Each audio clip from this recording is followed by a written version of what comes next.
Hi there YouTube, Extreme Trains here. Sorry for the delay. As you may have noticed, this backdrop is a little bit different, and that's because I've just moved house. And you can see that by the fact that not all my Transformers are out of the display, into the display yet, but that's okay. I finally got some new stuff to review. This stuff went on a bit of a all around the world trip. And interestingly enough, it took 1 week to get from the United States to Sydney, Australia.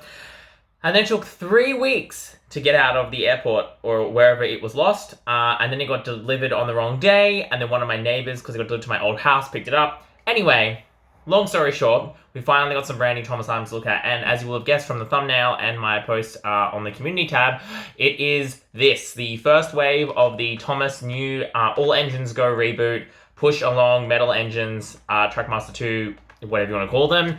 First up, we're obviously going to be looking at Thomas. These are really interesting. Yeah, I don't know what to say about them without spoiling the review. So what are you waiting for? Let's do it.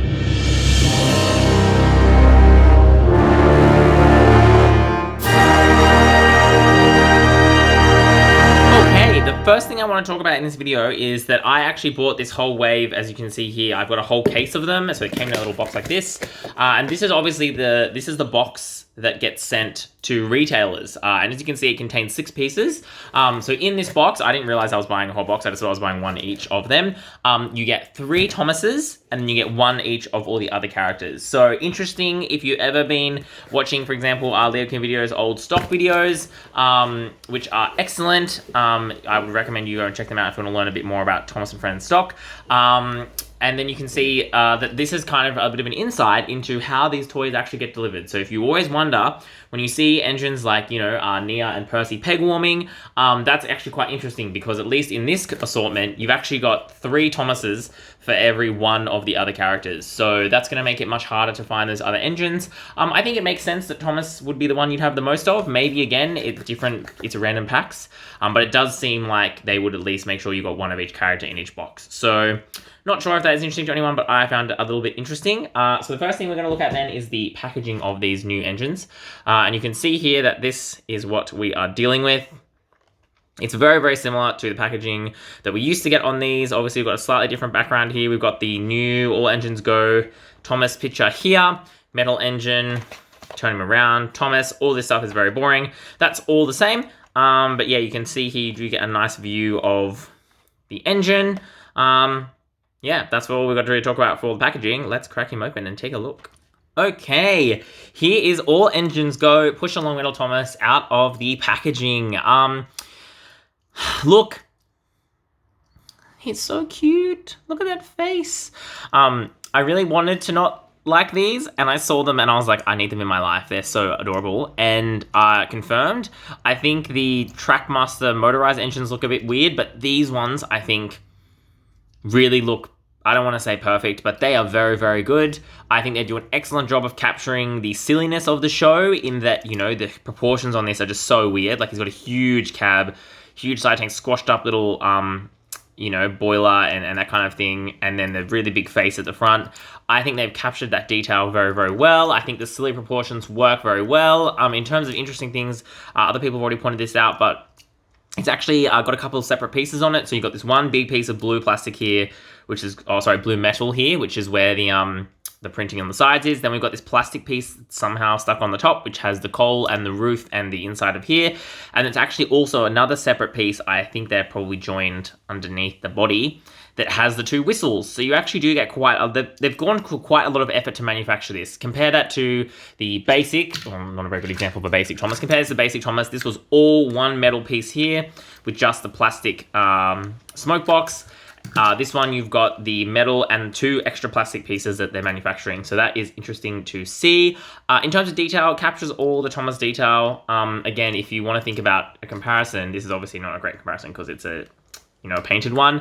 But this one, you do get the whistles, which are often missing on Thomas and Friends merchandise of Thomas specifically. So you do get 3D molded whistles. Interesting that. The other thing, which I think is really wild, is we've gone back to having painted buffers.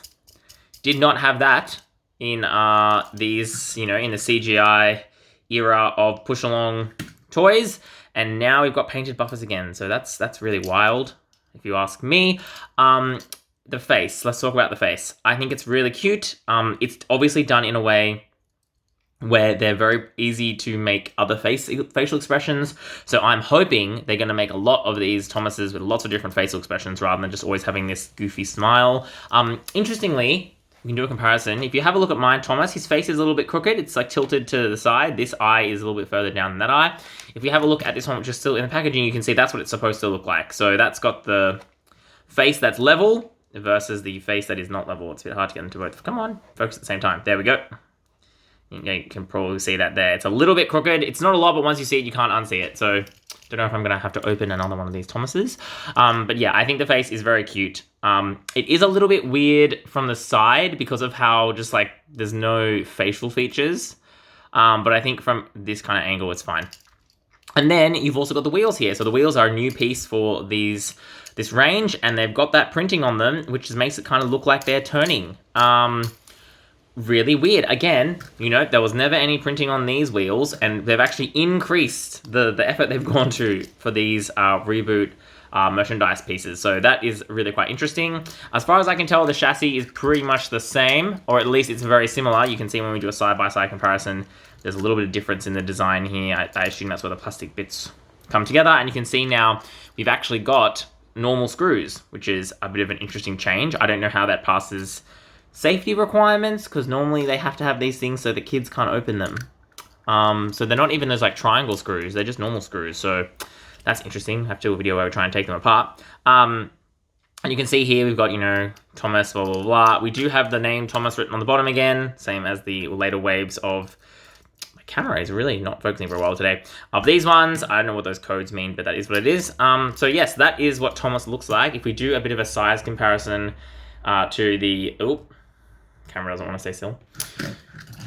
To the CGI ones, you can see here that it's not actually as much of a size difference as I think some YouTubers have made out. I don't think it's that much big. Like, it's obviously bigger, but it makes sense for it to be bigger because the characters are so much more cartoony and silly. The wheelbase, in terms of the size, like that is the same. It's just that the height is a bit more. And you can see there's a lot more bulk in this one than in this one. Interestingly, because it's so much taller, if you look at it from the front, doesn't look weirdly proportioned. Whereas if you look at this one from the front, it looks really fat on the bottom. Like Thomas's wheels look really fat. And that was one of the things I really didn't like about this range. But because these are bigger and they're taller, I think that balances out. I think the proportions from the front on this actually look pretty good. And you can see, yeah, so that is that. In terms of a price, look, I picked these up from an American reseller. I bought the whole box. I think it was about $35 Australian shipped for all of them, which means, you know, you're paying a little bit more than $5 each. These will be, I assume, the same retail price in Australia as these ones. Look, it's fine. It's fine for what it is. It's actually a pretty detailed toy, and particularly by Mattel standards, it's actually more accurate to the show than some of the previous merchandise was. And obviously, it's quite hard to make things accurate to the show. If you've seen it, you'll see the engines are made of rubber. They move around. They use their wheels as hands. It's a bit scary. But it means you could never make a proper accurate toy that's solid metal. But I think this does a pretty good job of approximating that. And I must say, they are very, very cute. I have seen the photos that have been leaked of the other engines in this series.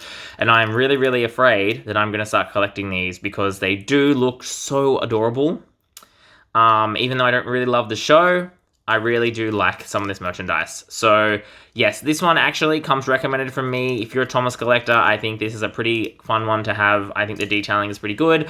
Obviously, if you hate the source material and you hate the redesign, I can't do anything about that for you.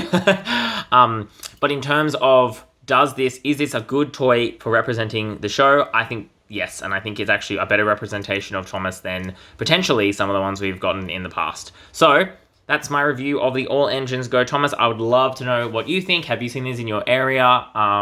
Apparently there's been delays with the toys. Again, I think it's so weird that the Mattel is pushing out the show and the toys are not on the shelves. Like that's the 101 rule of marketing, is make sure kids can buy the stuff. So to me, that's very weird. But otherwise, I would love to know your thoughts. That's what we've got time for. This is Extreme Trains.